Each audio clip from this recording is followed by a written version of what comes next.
Hello बच्चों, let us read this question. This question says, which of the following is arranged in order of increasing electron affinity?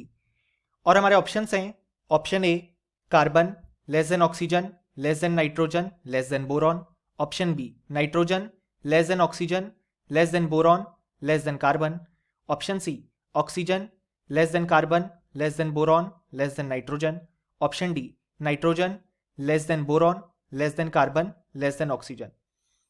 सो इस question में हमसे कहा गया है कि हमारे पास जो गिवन ऑर्डर है उनमें से कौन सा ऑर्डर रिप्रेजेंट करता है order of increasing electron affinity. So इस क्वेश्चन को सॉल्व करने के लिए हमें जो की कॉन्सेप्ट रिक्वायर्ड है वो है कॉन्सेप्ट ऑफ इलेक्ट्रॉन एफिनिटी। सो यहाँ पे इलेक्ट्रॉन एफिनिटी जो है वो रिप्रेजेंट करती है tendency of an atom to gain an electron, यानी कि एक न्यूट्रल गैशियस एटम की जो टेंडेंसी होगी इलेक्ट्रॉन को गेन करने की वो इलेक्ट्रॉन एफिनिटी रिप्रेजेंट करेगी। अब अगर हम इलेक्ट्रॉन एफिनिटी की डेफिनेशन देखें तो वो कहती है energy released when an electron is added in a neutral और आइसोलेटेड गैशियस एटम, यानी कि एक आइसोलेटेड या न्यूट्रल गैशियस एटम में जब हम एक इलेक्ट्रॉन ऐड करते हैं तो उस प्रोसेस में जो एनर्जी रिलीज होती है उसी को हम इलेक्ट्रॉन एफिनिटी बोलते हैं। यानी कि अगर इलेक्ट्रॉन ऐड करने पे एनर्जी रिलीज हो रही है सो उस केस में इलेक्ट्रॉन एफिनिटी आ जाएगी पॉजिटिव। ऐसा इसलिए क्योंकि इलेक्ट्रॉन एफिनिटी जो टर्म है वो एनर्जी रिलीज्ड टर्म डिफाइन है, यानी कि जब एनर्जी रिलीज होगी तो इलेक्ट्रॉन एफिनिटी होगी पॉजिटिव, जो कि मोस्ट ऑफ द केसेस में होती है। लेकिन कुछ केसेस में हमारे पास इलेक्ट्रॉन एफिनिटी नेगेटिव भी आती है। इसका यह मतलब है कि उस प्रोसेस के दौरान एनर्जी एब्जॉर्ब होगी, इसलिए इलेक्ट्रॉन एफिनिटी नेगेटिव आ रही है। अब अगर हम हमारे ऑप्शन में गिवन एलिमेंट्स की बात करें तो हमारे पास गिवन है बोरॉन, कार्बन, नाइट्रोजन और ऑक्सीजन। सो यहाँ पे बोरॉन का कन्फिग्रेशन अगर हम लिखना चाहें तो वो होता है 1s2 2s2 2p1। कार्बन के लिए कन्फिग्रेशन होता है 1s2 2s2 2p2। नाइट्रोजन के लिए 1s2 2s2 2p3। ऑक्सीजन के लिए 1s2 2s2 2p4।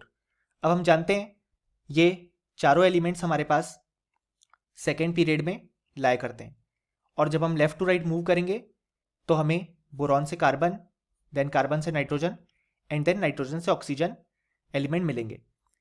अब अगर हम सबसे पहले सबसे कम इलेक्ट्रॉन एफिनिटी जिसकी होगी उसकी बात करें तो वो होगी नाइट्रोजन के लिए, क्योंकि नाइट्रोजन के लिए जो इलेक्ट्रॉन एफिनिटी आती है वो हमारे पास नेगेटिव आती है।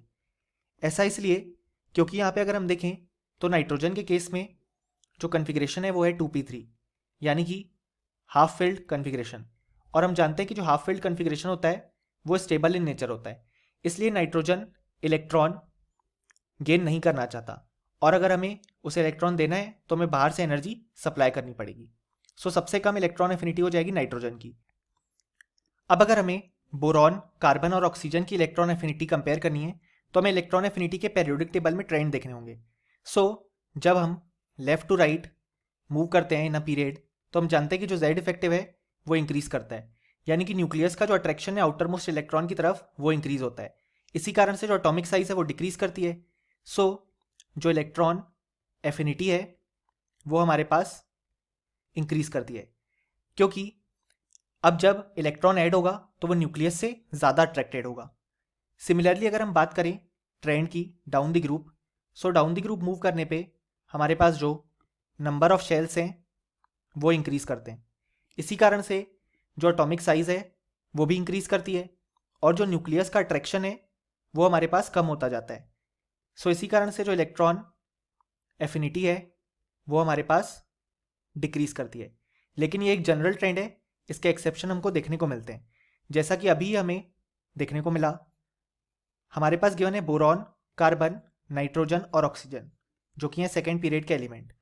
अब यहाँ पे जब हम लेफ्ट टू राइट मूव कर रहे हैं तो इलेक्ट्रॉन एफिनिटी इंक्रीज होनी चाहिए थी, लेकिन हमने देखा कि नाइट्रोजन की इलेक्ट्रॉन एफिनिटी सबसे कम आ जाएगी और उसका रीज़न भी हमने देखा। जो ये ट्रेंड है उसके कुछ एक्सेप्शन हमें देखने को मिलते हैं। लेकिन बोरॉन, कार्बन और ऑक्सीजन को अगर हम कंपेयर करेंगे, यानी कि हम लेफ्ट टू राइट मूव कर रहे हैं, सो इलेक्ट्रॉन एफिनिटी इंक्रीज होगी। यानी कि जो करेक्ट ऑर्डर आ जाएगा वो होगा सबसे कम नाइट्रोजन के लिए इलेक्ट्रॉन एफिनिटी, देन उससे ज़्यादा बोरॉन के लिए, उससे ज़्यादा कार्बन के लिए और सबसे ज़्यादा ऑक्सीजन के लिए। ये हो जाएगा हमारे पास करेक्ट ऑर्डर। अब अगर हम हमारे ऑप्शन चेक करें तो हमारे पास जो ऑप्शन डी है वो हमारे करेक्ट ऑर्डर से मैच करता है और ऑप्शन ए, बी और सी जो हैं वो इनकरेक्ट हो जाएंगे। यानी कि फाइनली हमें बोल सकते हैं कि इस क्वेश्चन के लिए हमारे पास जो करेक्ट आंसर है वो है option D. Hope you understood it well. Best of luck.